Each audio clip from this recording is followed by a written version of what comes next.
Amen. Amen. Esengo azali. Soki esengo aza kati na biso beteli. Esengo maboko makasi. On acclame encore très fort pour la gloire du Seigneur.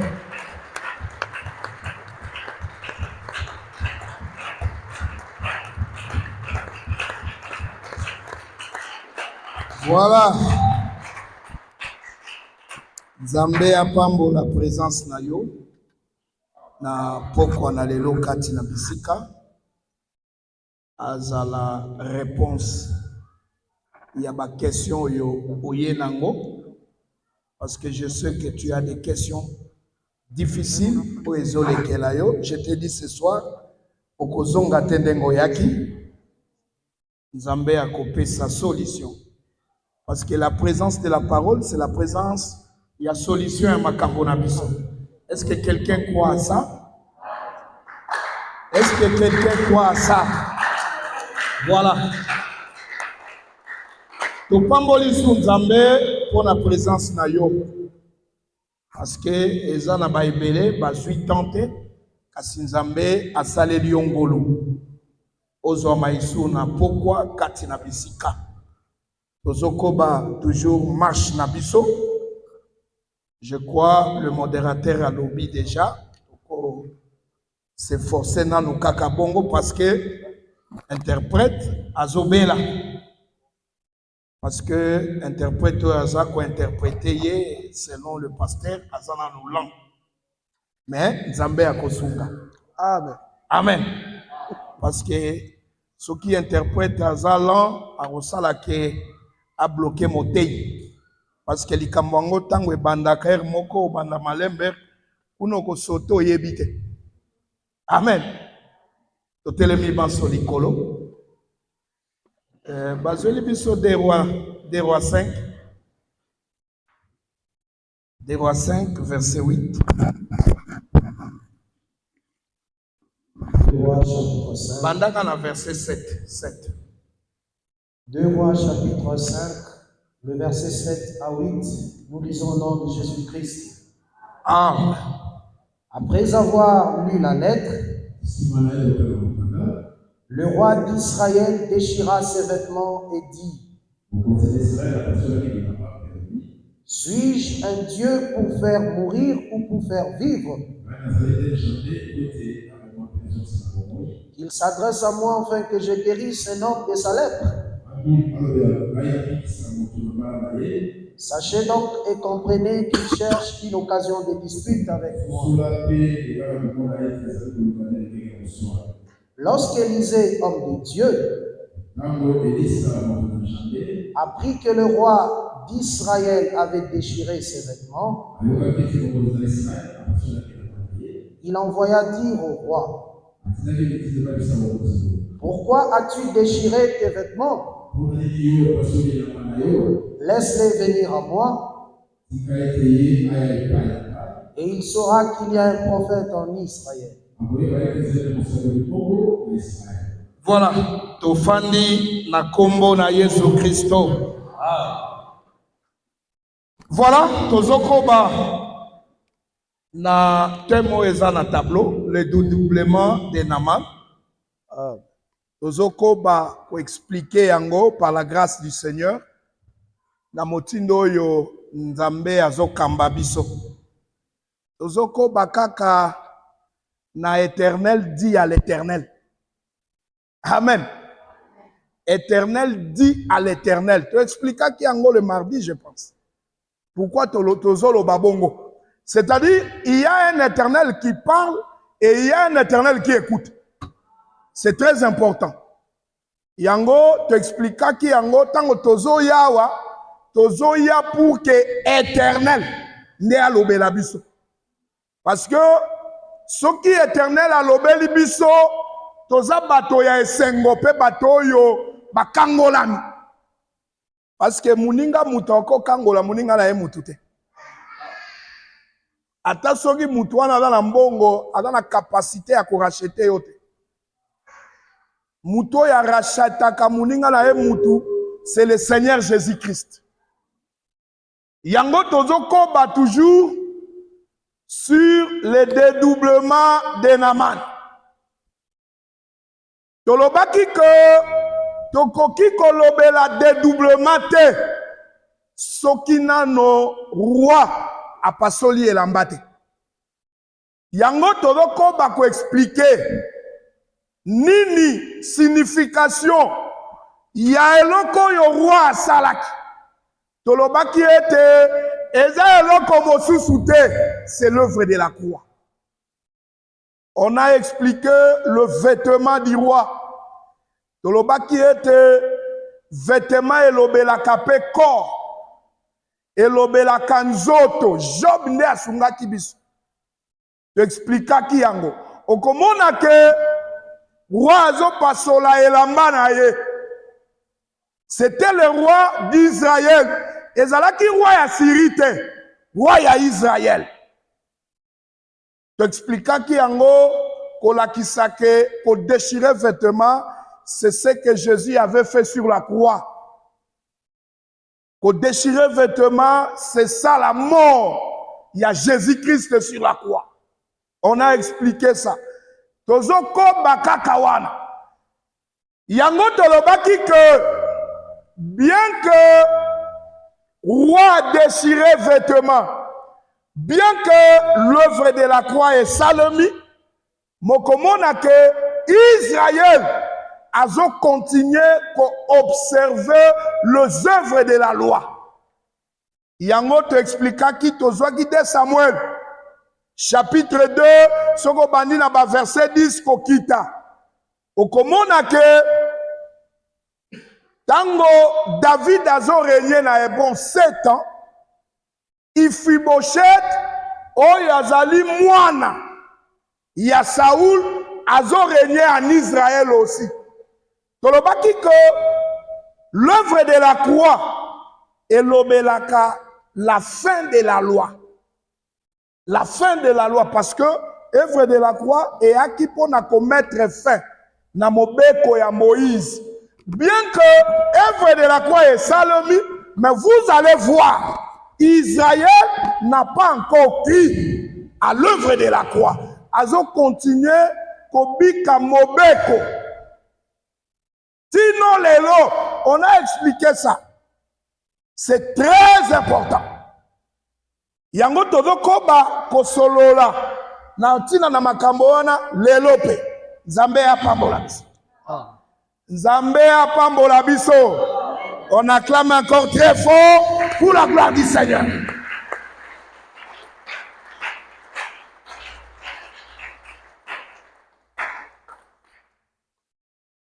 Le mardi, tosukaki quelque part. Parce que tokendeki même komona à l'aide du Saint-Esprit. Parce que noir sur blanc, soko tangi noir sur blanc komona ke Noé adalaki na bana misat. Oye komami. Mais à l'aide du Saint-Esprit, tokendeki komona ke Noé azakande na bana minei. Le quatrième fils ya Noé ezalaka As. Au mona ke As ezalaki de kati ya Noé. Yango Jésus tangoye alobi moi je suis dans le Père et le Père est dans moi. Toye ko comprendre que Jésus c'est lui le véritable As. Oyo Père azalaki kati na ye. Le Père, c'est l'Esprit. Oh, ezalaki katinai. Le Père, c'est Christ. Oh, ezalaki katinai. C'est très important. Voilà pourquoi on a dit que Noé n'a kobota boye. Abota kibana misat. Mais en réalité, mine yazalaka invisible. Très important. Voilà pourquoi on remarque que Israël, Nzambe fe esengela ki akitisa man. Man tango ezokita, Israël eyebaki man te. Parce que tango mane kitaki bango moko su bakamwi oyo nini. Il y a encore un mystère là-bas. J'aime beaucoup la Bible parce que la Bible est dans précision. Mane ava ekita ebongina no rosé kita liboso. Parce que rosé ne ko empêcher que mane tango ezo kite dans la contact avec la terre. Oh, la terre est d'acapé Marie. Yango mona ke Jésus na kati ya libumu ya Marie. Azalaki na cordon ombilical te. Na Marie. Jésus est Dieu. Je vous dis que Jésus est Dieu. Baboya, bandima. Nous savons que Jésus est Dieu. Parce que au monde que ange, Saint-Esprit, pardon, ayaki azipi Marie. Le Saint-Esprit là, c'est ça la rosée. Et ayaki azipi na nos maris. Kozipa Marie, voilà, c'est-à-dire que moi non ya kokota, à cause en a contact na Marie. C'est-à-dire, Marie avait une simple enveloppe. Ma maman ba yebi que soko memizemi. Cordon ombilical ezalaka mwana na mama. Ba mama ba yebi yango. C'est-à-dire biloko mama azolia. Mwana adana libumu pe azolia. Mais pour Jésus, il faut qu'il y ait une séparation. Il faut qu'il y ait une séparation entre la terre qui est Marie et l'enfant. Voilà pourquoi tango man ebongi ekweya. Il faut d'abord roser. Et quoi à liboso, c'est-à-dire man ezo fanda nde likolo ya rosé. Man ezo touché ma berete. Yango tolobaka ke Jésus azaka mwana ya Marie te. Amen. Jésus azaka mwana ya Marie te. Ça ce sont les langages bibliques. Yango ebele bato babungi, il prie même Marie, Sainte Marie, Mère de Dieu. Amen. Amen. Zambe apambola yo parce que makambo ebongaka yo yeba. Ebongaki kaka yo nzambe asaleli yo ngolu yeba ya. C'est une grâce pour toi. Yango il faut okumisaka nzambe makasi.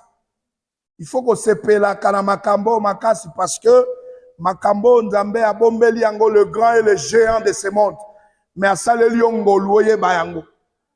C'est très important. Yango makambo même si balobi te nzambe apambola yo, nzambe apesa yo ka ndenge toko fungola makambo awa. Bobo lezo tika yo, makambo lezo fungwama, pe ozozwa kimia.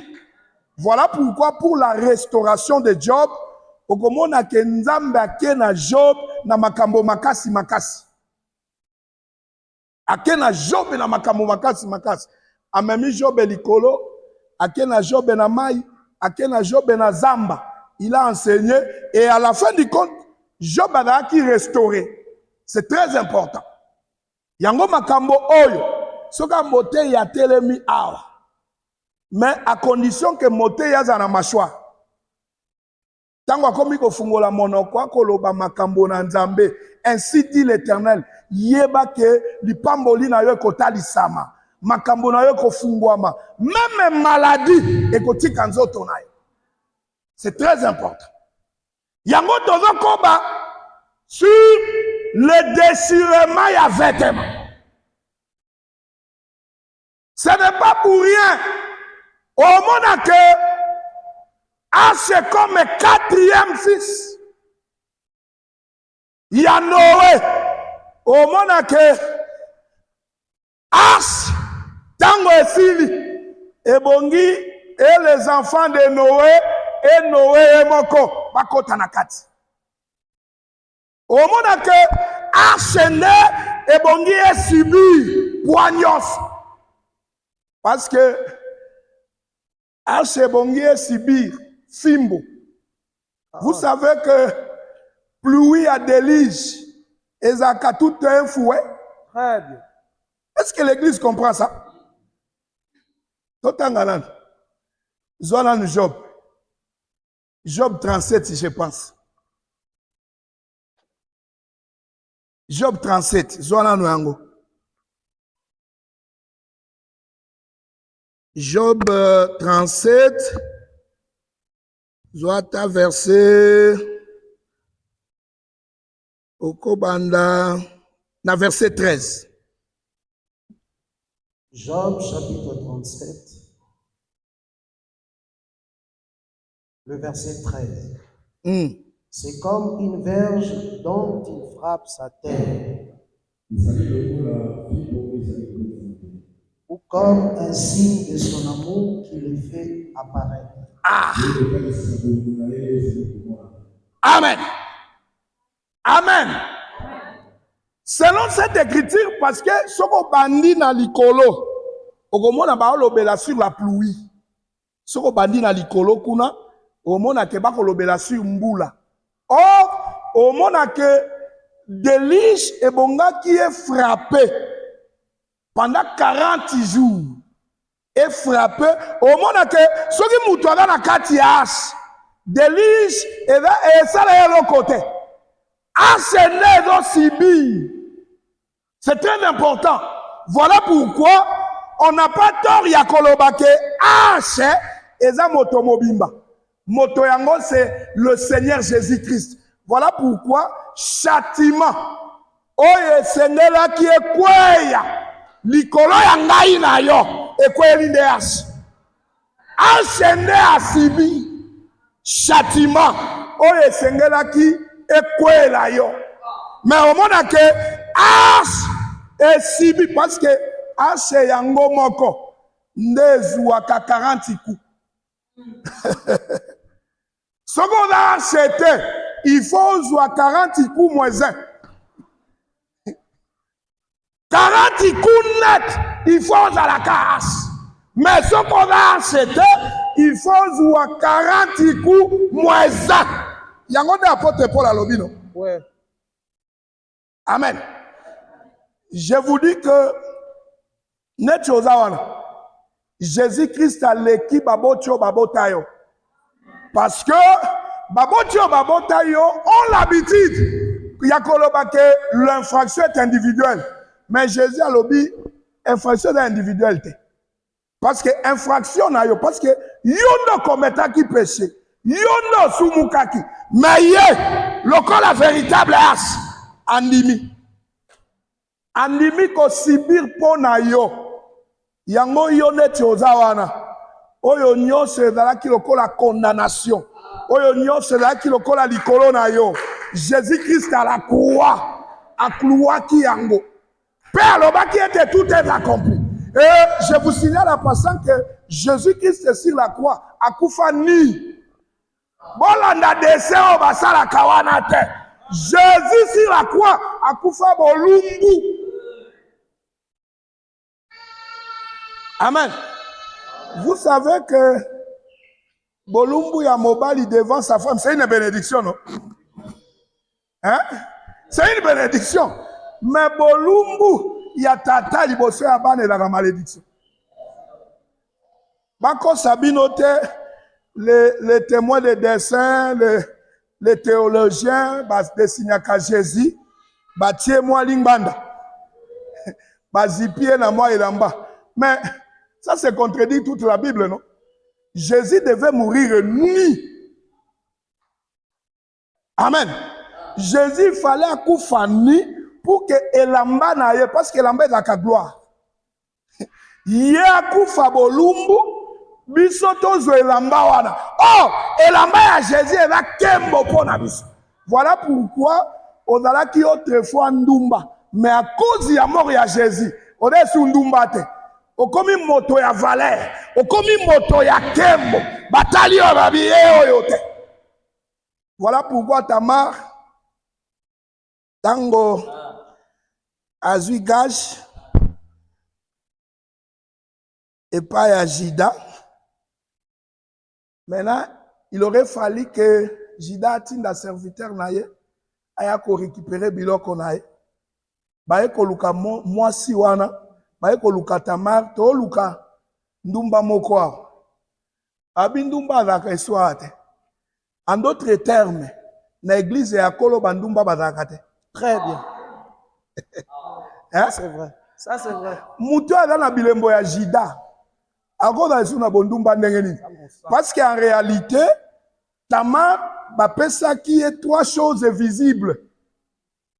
Trois choses visibles parce que il y a trois choses qui témoignent à une seule chose qui est invisible. Parce que la sémence, c'était la quatrième chose qui était invisible. Moi, non, adaki na libumo. Adaki invisible. Yango, tango, baeko luka ndumba. Babi, on a vérifié partout en disant que ndumba azat. Ndumba azat. Voilà pourquoi, si quelqu'un est en Christ, a commis une nouvelle créature. C'est très important. Makamunyo soya kala. Voilà pourquoi makamwanzambe balobela yo mabe me bakuta yo kunate. Likomi ebonge kokisama. On va vous accuser de fausses accusations. Nima. Mais mi vérifier. Parce que y a un adage molinge bimaka pamba te. Mais na makamulanda be bakosela na kape pamba. Ça, c'est vrai. Bakosela na kape pamba. Oh!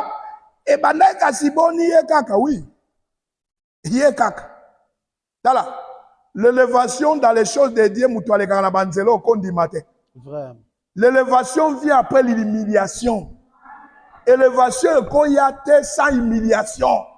On peut t'accuser dans des choses réellement au salakite, mais bimi solo. Pour les gens, à salaki kaka. Parce que il y a des gens au balinga malheur à baninga.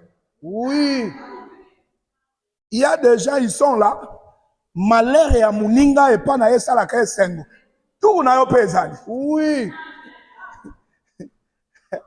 Hein? Tout na yo pezali. Voilà pourquoi l'église Yanzambe, nous devons cultiver l'amour. Quelqu'un qui a l'équipe déjà dans l'œuvre de la croix, il doit cultiver l'amour.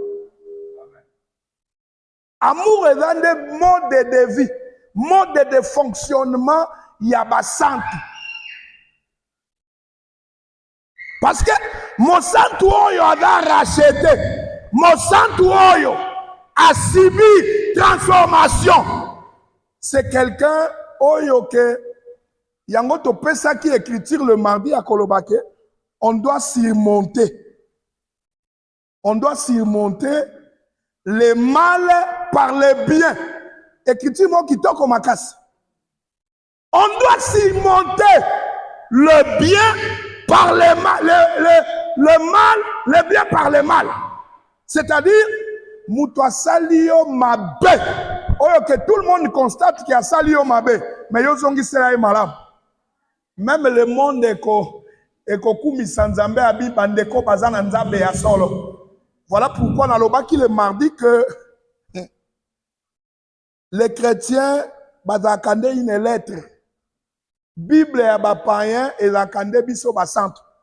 Voilà pourquoi mon santo même manière na ya koloba. Voilà pour ce jour-là ba on a même Pierre. Pardon la Pierre. Ato domi bomba. Moti nono to mona kodaki na moto yo. To mona kamanya Pierre ado wangana. Parce que ko wangana ya Pierre wana sur le plan prophétique là makamo mobimba. Mais tous wangona na nzoto boye. Ba monaka manière na ye. Façon na ye parce que un chrétien c'est quelqu'un qui suit Christ. C'est quelqu'un, on doit sentir que Moutoyo a un chrétien. Voilà pourquoi ces jours-là, monaki, chrétien abéré. Talika manière na bango. Chrétien abéré, comment qui ne l'embate moki samouina. On n'a pas écrit ça. Commis en note. Monika bien. Ça, ils sont des chrétiens. Ça, ce sont des chrétiens. C'est très important. Voilà pourquoi les enfants de Dieu, Église ya Kampala, il faut qu'on ait la modèle conformément à la parole. Conformément à la parole. Tala. tosala makambo te kosepelisa bato. Église ya Nzambe basalaka nde makambo oyo esepelisaka Nzambe. C'est très important. Soki tokomosala makambo tosepelisa bato, on est comme église ya bato. Ça, c'est vrai. Mais il faut faire un effort. Église etikala église ya Nzambe. Bato batikala bato, Nzambe atikala Nzambe. Ah. C'est très important. Parce que ceux qui ont que Nzambe asalela biso, Nzambe asalela ngo na biso parce que Nzambe vérifie aka modèle na ye na kati ya lingomba. Nzambe vérifie aka modèle na ye. Si Dieu voit son modèle dans l'église, il demeure avec vous. Oui. Mais s'il ne voit pas son modèle, il se retire. Même il faut vérifier Vraiment. si Dieu est là. Amen. Il faut vérifier. Tala, acceptez qu'on a la piaque, metambola na Nzambe. Parce que Nzambe, ce qui a l'obi a pambola yo, a kopambola yo kaka. Parce que le cœur des rois sont entre les mains de Dieu. Même yo pope sanga il faut Nzambe asimba motema na yo. Ce qui Nzambe asimbi motema na yo te, ope sanga ite. Voilà pourquoi nous devons garder le modèle de Dieu à l'église. Nous devons garder le modèle de Dieu à l'église. Un frère, une sœur, à commettre un acte qui n'est pas conforme à la parole. Zongise na liloba Nzambe. La kisaye liloba. Nous avons besoin, il y a bambongo na bino te, nous avons besoin milimo na bino bika. Amen. Un homme de Dieu, c'est ça. Le mardi dans le bas, il y a Mossa, il a Nzambe à dépendre de la peuple terre. Un ministre dépend de son Dieu. Nzambe nde engagé comme ministre na musala. Amen. Nzambe. Amen. Amen. C'est ça la parole de Dieu. Parole, oh, toye koyoka parole, parole nde yango. Parce que quand quelqu'un a l'écrit déjà na passage ya œuvre de la croix, yango tolobaki que apôtre Aomona ba misutango ba otambola, abi que il marche en ennemi de l'œuvre de la croix. Kotambola en ennemi de l'œuvre de la croix, c'est comment? C'est-à-dire quand quelqu'un, parole est là, alors que pas naïté. Parole est là, problème naïté. Il problème naïe na église, asala ndenge amoni. Abika ndenge alingi. Et je vous dis que, écriture et lobby, l'œuvre de l'Éternel va prospérer entre les mains de l'Éternel. Prospérité à Mosala. Ezalakande éternel nde asalaka ke musala na ye kende liboso. Éternel est lui-même. Mais à travers des hommes. Mais éternel lui-même. Le patron ya musala oyo eza mutu physique et boite. Le patron de cette œuvre, c'est le Seigneur Jésus-Christ. Parce que Jésus-Christ lui-même nde a mis kaba pour son église. Jésus a koufa pour na église na ye moko. Église oyo eza na ministre moko te olobabi ke ngai nde na porta garant, ngai nde na mi na koufela église oyo, ngai personne. Personne.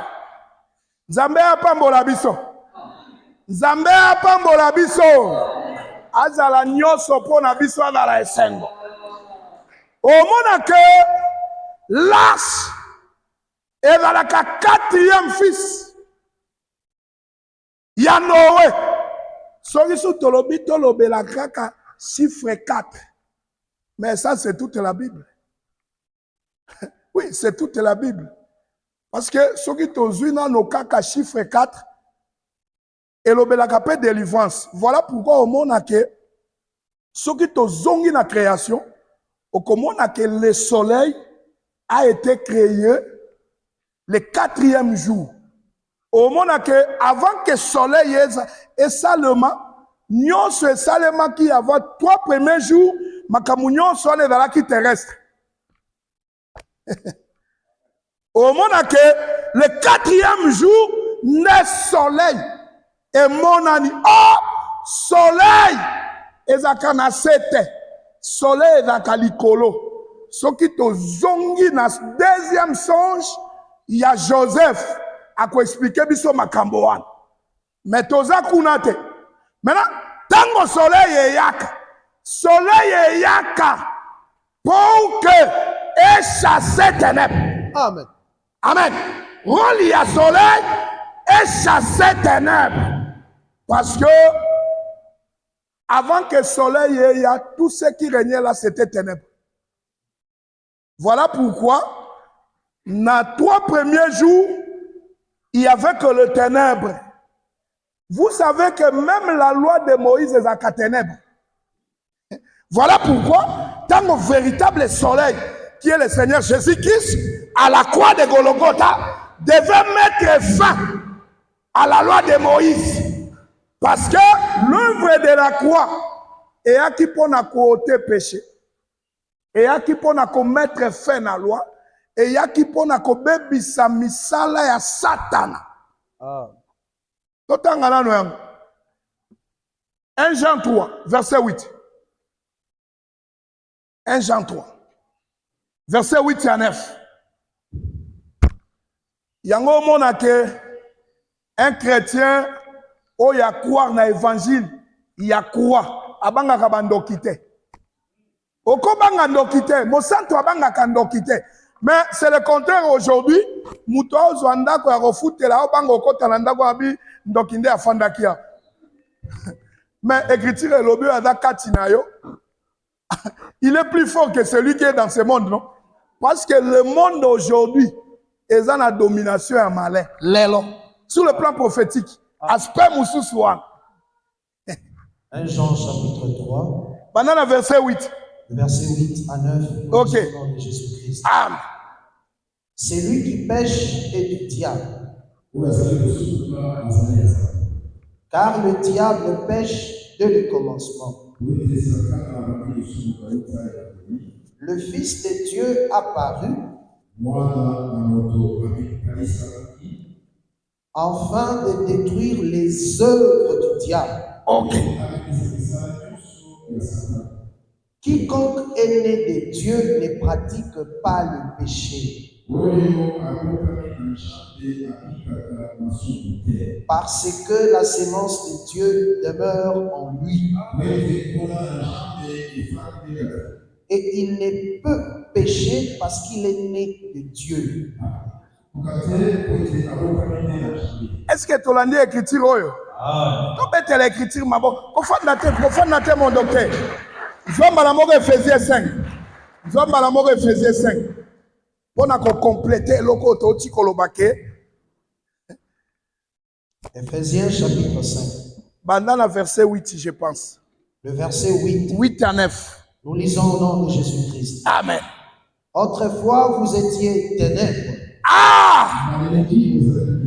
Tokene malem. Autrefois, vous étiez ténèbres milili, tout. Il aurait fallu l'homme du 4e jour, qui est le soleil, Aïa. Totanga mission yo, azako ya kosa. On continue. Et maintenant, vous êtes lumière dans le Seigneur. Et maintenant, c'est-à-dire tout celui qui est en dehors du Seigneur est ténèbre. J'aime beaucoup cette écriture. Alobi maintenant. Voilà pourquoi Jésus est mon tangoye. Alobi, je suis la lumière du monde. Parce que Jésus, c'est lui la lumière du monde. C'est-à-dire, avant l'arrivée de Jésus, le monde était dans les ténèbres. Yango na sepelaga na Jésus avant kende na kunda Lazare. Alo beloko moko wana na kati ya mokolo na 12h te. Et là la makambo ebombani wana. Continue avec l'écriture. Marchez comme des enfants de lumière. Car les fruits de la lumière consistent en toutes sortes de bontés, de justice et de vérité. Tobetela likomi maboko makasi. Yango na makambo na Nzambe. Mwana oyo aza deja mwana ya pole. Bauti kotangela biso le fruit ya un enfant de lumière. Mwana oyo aza kati ya pole, vérité ka nebimaka na monoko na ye. Atongaka te. Voilà pourquoi l'amour, c'est se dire la vérité en face. Amour oyo, frère nalingaka yo, na sepelaka na yo, mais ko sepela na frère, sepela pe na frère no azate. Même tango abwaki mukongo. Ko sepela na eteka tango moni yebo. Parce que kotonga na kolobela mabe pa ya basantre doko maya komela. Ayembaki ata malamu te, ateyaki ata malamu te, yo zelaka atango yo kote ya ote ya malamu. Zela tout na yo. C'est ça les assemblées des saints. Course au pouvoir même au niveau de la chair. Course au pouvoir. Ngai na monana, ngai na nyata moninga, ngai na monana, tout ça vanité de vanité. Amen. Soko za mutu oyo, soleil essaie visiter yo, essaie longoli yo na ténèbres. Mais je vous dis que vie na yo comme une vie à humilité. Vrai. Vie à humilité. Et tala, magambo nzambe na kata oyebi zaka kimia. Oui, ata odana mbongo ebele komatela bato te. Mikitisa kaka. Nzambe nde asepeli yo na kati na biso. Nous savons que dans l'église de Dieu, grâce est keseni. Oui, parce que et là bato musu na église nzambe bazalo kwa Jacob et musu kwa Esaü. Et là na ministre mususu yakende ka sima ndako azimba na moko yena. Na ministre musu fa kende musika. Musika pe akoumela. C'est-à-dire tokeseni chacun a sa grâce. Tala mutu na mutu la mesure ya grâce na ye. Mutu na mutu la mesure ya grâce na ye. Soki ba étoile nyonso, vous savez que Daniel Abenga ba ministre comme étant les étoiles. Amen. Vous avez déjà lu cette écriture dans Daniel 12, non? Très bien. Abenga ba prédicateur comme les étoiles. Or même ceux qui totali boye ba étoile nyonso dans la même capacité te. Même dimension te. Même forme ya kongenga ndenge moko te. Mais na musu edongenga, mesdames muke. Moi musu edongenga munene. Nyonso eza utile. Grâce à nyonso na église ya muke ya munene, c'est très utile. Mais évitez seulement l'orgueil. Voilà pourquoi le premier Naman aboyaki kokweya na mai. C'est ça l'orgueil d'Israël. C'est ça l'incrédulité d'Israël. Mais le second Naman, il a accepté. Yakokweya na mai. Oh, pour kokweya na mai, il faut se déshabiller. Bakoya kalama ina bilambate. Yango même nous les ministres en venant à l'église, toya pobate abiso. Biso déjà bato minene. Faut boye bakandenge ya kolobela kabiso makam. Lite atango ebimakazi eza Nzambe. Oh, Nzambe tango, je vous dis ndamba zakana songi makasi. Odekushaki omwaga lite yeyeka ngambo wana. Oini mote ipamba. Oh ndamba koma kabisiko biso tokoma kati. Amona kabisiko biso tomona kati. Omona ka mutu oleli mote imino. Obude mote. Abi ala fo mote. Vrai mote inde alobelaka solo. Vrai mote inde alobelaka peuple solo. amen. Hein? Non, moni. Vraiment, te soki akei et pas ndako ya mondima na likambo alobela e. Kolia na olibosote. Kolia na olibosote pasteur Alain. Lobana no likambo yaki na yango. Soki baboyi ko peso biloko otelemi okei. Kolia na olibosote. Dis d'abord aux frères, frère, soki na yaki yao. Makambo osa na lingomba ya Nzambe. Eza conforme tes frères. Très bien. Eza conforme tes frères. Bongola motema. Po molimo na ebika. Eza conforme te. Mais soki obandi nano ofani na ona kiti olotala tala TV. Obandi ko hela ko balusa miso. Ko hela no biloko. Oela nano biloko moni mesa etondi biloko. Obandi kolia. Olei bon. Fana yaki to solo la mena moni temps eleki. À cause de la nourriture. Na moni temps eleki bon. Ikamango pe va grave te toko solo la kaka. Toko solo la kaka. OK. Un serviteur de Dieu. Serviteur de Dieu à la rabongote. Serviteur de Dieu, même élité et la kataye sur mesure.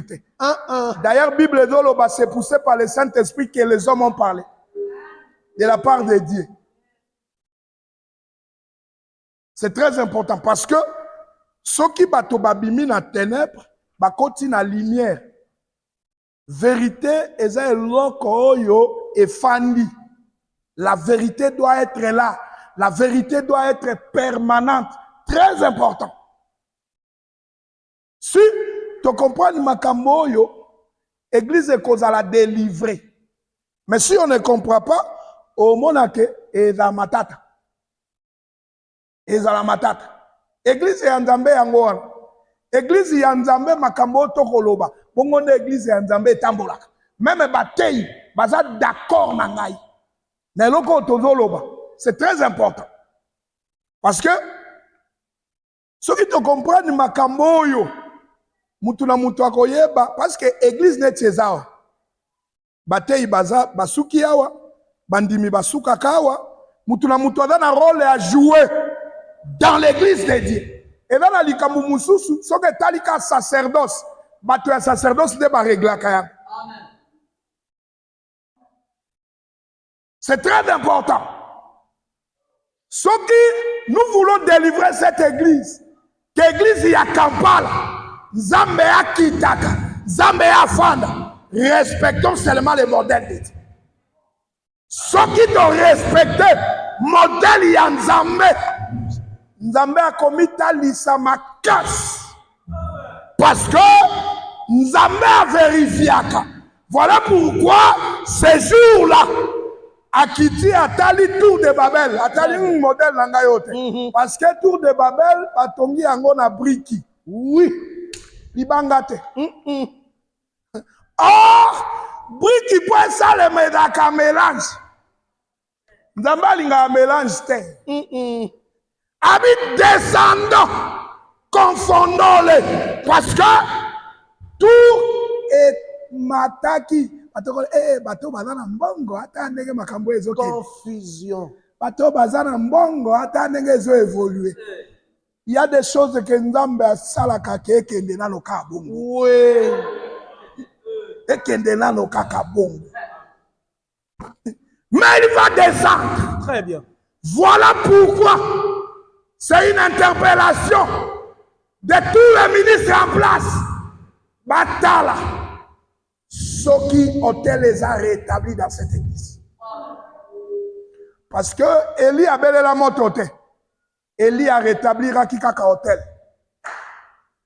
Il a rétabli l'hôtel et l'approbation. Moto Kitaki. C'est très important. Parce que quand on corrige, c'est-à-dire qu'il y a une forme à malade. C'est ça la parole de Dieu. Et c'est à ce moment-là, l'Éternel va te soutenir. Tout tourbe de Babel, et voilà qui kotongama la vitesse moko de croisière. Vraiment. Vitesse. Les choses évoluent. Tour de Babel, et ben sima sika. Vraiment. Mama Kamounyo se ba mire évolue. Déjà fondement là qui m'appelle parce que ça est là qui brique. Très bien. Ça est là qui libangate. Et puis ça est li poto. Amour ya bilongi mibale. Amour ya bilongi. Maka mwanambe amour evaka bilongi mibale te. L'amour c'est se dire la vérité. Ce qu'on lingi pasteur Alain te, qu'on ça l'assemblée te. La qui ça pasteur Alain que olingi était. Amen. Olingi luison te qu'on ça assemblée te. Ah, luison la pire pasteur on a linga kato. Mais beaucoup tani na conseillable kuna. Détient en secret. Nzambe apambola biso. Nzambe apambola biso. Amen. Et moi, le pourquoi de chaque chose est acapé. Hein? Le comment, les quand. Hein? Yango onat. Yango onat. Les où, les quand, les comment, tout ça. Voilà pourquoi tu na l'eau là comme des enfants. Même un ministre a sauvé comme un enfant. Très bien. Comme un enfant. Très bien. Et un ministre doit éviter de se comporter comme un star à l'église. Oh. Comme un chef à l'église, comme un star. Un ministre doit s'effacer devant le peuple. Aux serviteurs inutiles. Ne forcez rien dans les choses de Dieu. C'est très important. Efface-toi. Mimona Pamba. Mimona Pamba. Et je vous dis dans les choses de Dieu, c'est Dieu qui élève. Amen. C'est Dieu qui élève. Oh, Zamba élève Kabaoba Kiti. Voilà pourquoi le premier Naman, parce que pour Kotarama, il faut quitter. Kotarama, il déboute. Il faut descendre. Amen. Il faut descendre. Il faut l'humilité. L'humilité précède. Précède de quoi? La gloire. Tu aimes la gloire? Quitta. Très bien. Quitta. Gloire et Kolandayo. Le secret de la gloire, humilie-toi seul. Amen. C'est le chemin de la gloire. Tu aimes la gloire, tu es debout. Tu aimes la gloire, tu es debout. Voilà un homme. Atika qui gloire parce que on a tapé quelqu'un. Nakati y a des extrémités. Alléluia. Alaki na mortir na. Akiti na mortir. Très bien. Oyebi ko kita na mortir wana c'est accepter la mort. Non? Oui. Parce que babeta qui est entre les deux extrémités. Les deux extrémités, Jérusalem et Jéricho, c'est ça même l'éternité. Parce que Aoutaki l'éternité, Azozong en éternité. Au cours du chemin, ne babeti à demi-mort. Très bien. À demi-mort parce que Elobelakape Adam. Adam a koufa 2 fois. Oui, à demi-mort, c'est-à-dire Adam a koufa kina no tangwale mouma. Oui. Mais physiquement, il n'était pas mort. Oui. Mais deuxième koufa, na 930 ans. Très bien. Il aurait fallu Adam va retirer chiffre 70. Oui. Parce que chiffre 70 c'est réservé au roi. Très bien. Adam ne pouvait pas atteindre 1000 ans. Parce que 1000 égale à 1. Voilà pourquoi le véritable Adam, Nde Akoya, Korényé, na reine millénaire. C'est ça le véritable Adam. C'est le Seigneur Jésus-Christ. Amen. Amen. Zambé apambola biso. yo kita kaka mikitisa kaka mimona kaka pamba mutoka atoko yela yende akopambola yo yende akotombola yo. Voilà pourquoi Rite akoti na champ ya Boaz. Rite aosala neka mosala. Rite aosala ka mosala, mais il y a quelqu'un qui vérifie manière mutu na mutu aosala. Aota yo sala kaka. Sala kaka. Makamu na Nzambe kotala moto te. Sala kaka. Soki Nzambe abengi yo po pesaka mbongo, pesaka mbongo. Soki Nzambe abengi yo osambelaka, yo sambela kaka. Nzambe abengi yo teya, yo teya kaka. Il y a quelqu'un qui vérifie tout ce que nous faisons à l'église. Il y a quelqu'un. Oui. Azo vérifié. Voilà pourquoi. Depuis à côté qui n'est langa. Azo père matin. Et puis j'aime beaucoup Rite. Rite travaille derrière les moissonneurs. Très bien. Alléluia. Mondi miyazaka liboso ya batei te. Liboso ya batei te. Batei nde baza na vision ya Nzambe. Bango nde baza na modèle ya Nzambe. Rite était derrière les moissonneurs. Aza derrière. Aotala. Aosala.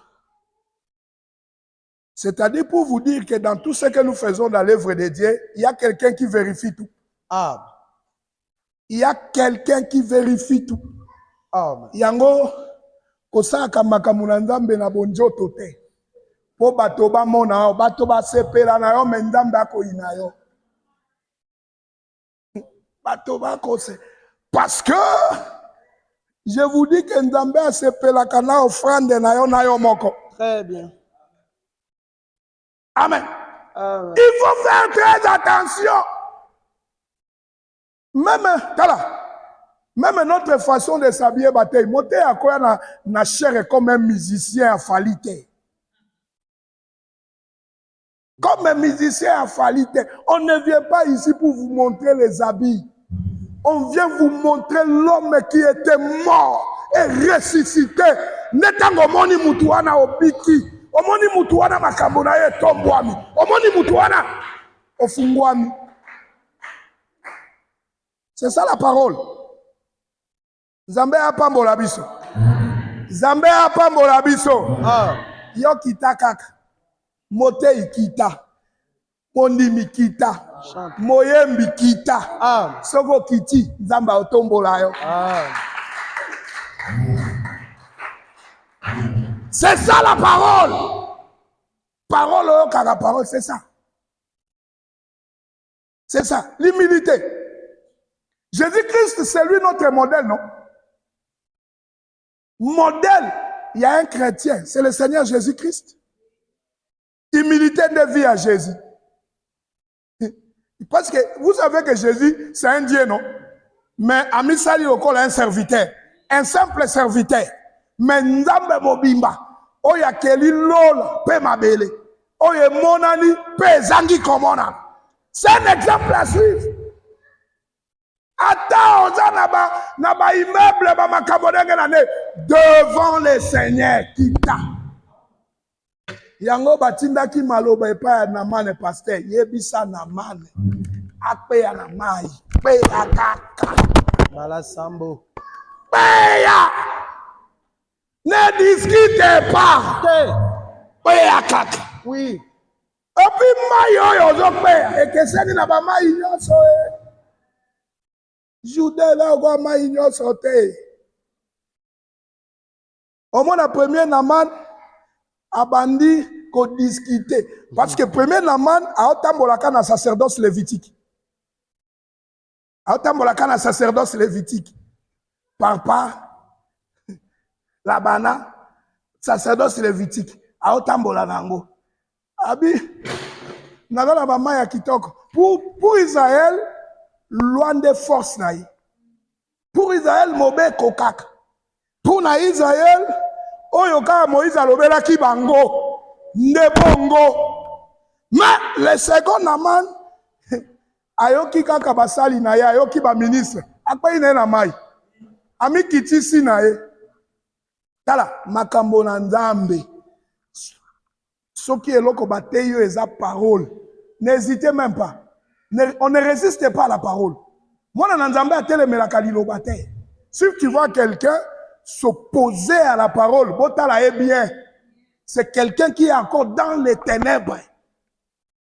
On ne s'oppose pas à la parole. Parole et Nzambe qu'on s'oppose. Parole. Hein? Nzambe a pambola biso. Nzambe a pambola biso. Azala sengo. Liloba oyo ki na pokwa na lelo.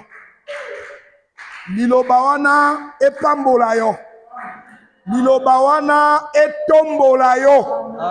Liloba wana ekomisa yo bisiko kokaki kokoma te. Liloba wana esekwisa makambo ekufa. Na vie na yo. Kandengo yaki ya.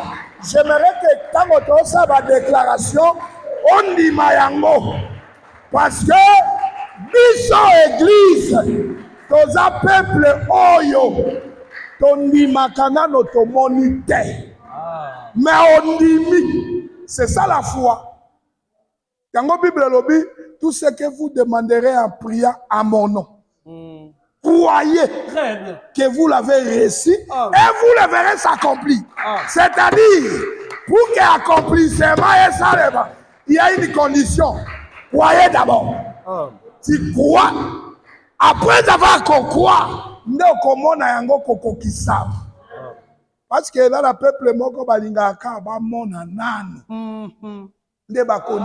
On clôture avec cette écriture. Jean 20, verset 24. Parce que le premier Naman, azalaka pe forme moko ya Thomas. Très bien. Mais nous sommes au monde écriture de autant balo babi erré dès à présent. Zambe apambo écriture on est au suki sanango. Jean 20. Jean 20. Nous à 24, hein, je pense. À partir du verset 24, nous lisons au nom de Jésus-Christ. Thomas, appelé Didi, l'un des 12, n'était pas avec eux lorsque Jésus vint. Les autres disciples lui dirent donc: nous avons vu le Seigneur. Mais il leur dit: si je ne vois dans ses mains la marque du clou,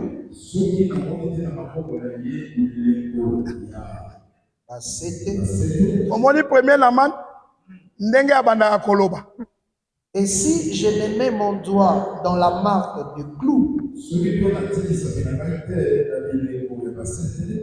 et si je ne mets ma main dans son côté, je ne croirai point. Ça, c'est le premier Naman Israël. 8 jours après. 8 jours après, les disciples de Jésus étaient de nouveau dans la maison. Et Thomas s'est trouvé avec eux. Jésus vint, les portes étant fermées. Ça, c'est après la Jésus résurrection. se présenta au milieu d'eux et dit: la paix soit avec vous. Oui, il dit à Thomas: avance ici ton doigt. Voilà. Et regarde mes mains. Avance aussi ta main. Et mets-la dans mon côté. Et ne sois pas incrédule, mais crois. Thomas lui répondit: mon Seigneur et mon Dieu. Jésus lui dit: parce que tu m'as vu, tu as cru. Heureux ceux qui n'ont pas vu et qui ont cru. Zongela eloko wana je. C'est-à-dire bato bazana esengo nde biso. Tondimi. Tomona kite. Tondimi. Yango makambo quand on déclare ndima yango. Tango déclaration ezobima na munoko ya mosali na Nzambe mandaté ya Nzambe. Tango azo déclarer ndima yango. Tango ndimi ndo komona yango kokokisama. C'est ça le principe. Ndima na balobi ke Nzambe ati ombongo na poshi. Amen. O balobi tula laka yango na poshi eza wapi? Ekokota. Amen. Ekokota. Nzambe ati ombongo na poshi. Amen. Nabi Nzambe ati abino mbongo na poshi. Nzambe abibisa bobola. Nzambe atombola bino.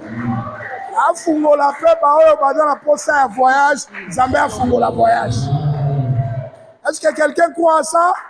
Amen. Et ça le meloka bongo. Amen. Bao nyonso bamonaki yo pamba lelo.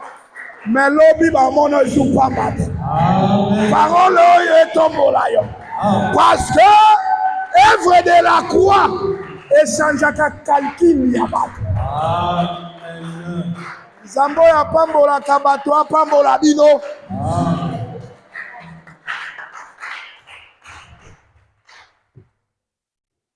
Quand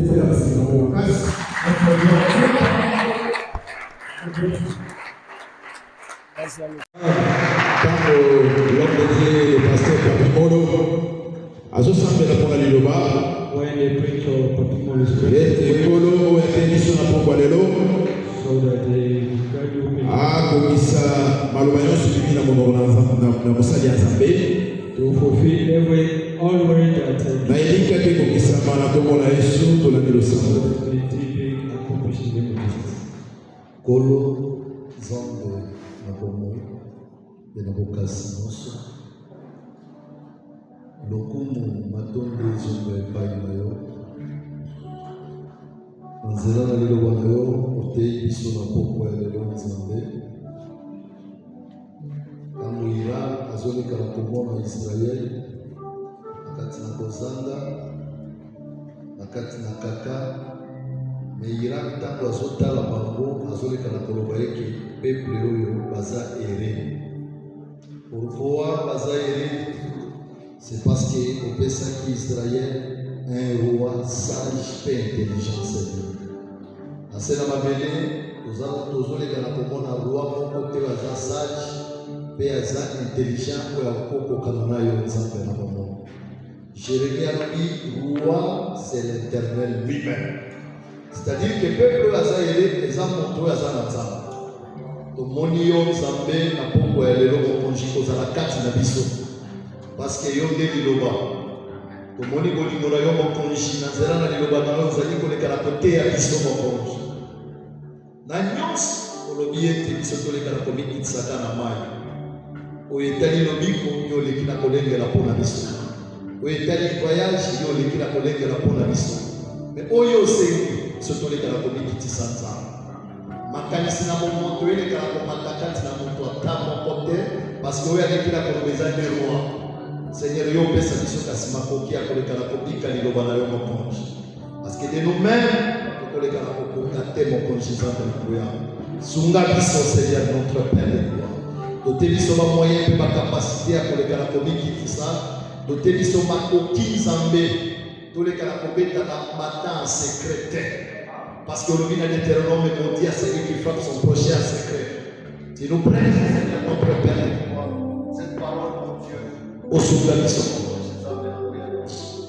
Voilà pourquoi le Seigneur, notre Dieu, passe pour les cas là. Nous savons la mission des alliés était pour les capés à quoi arroser pour que, pour le moyen, pour les cas là, ici, pour te payer à yon Zambé à moment. Suga na tekotos alikita koyoka liloba lobiko na kokota ofungwa meleka na kota sama ipangoli na yo pe esengo ezala kati na biso na kombo na Yesu Kristo. Amen. Tobakeli ngolo ngolo makasi.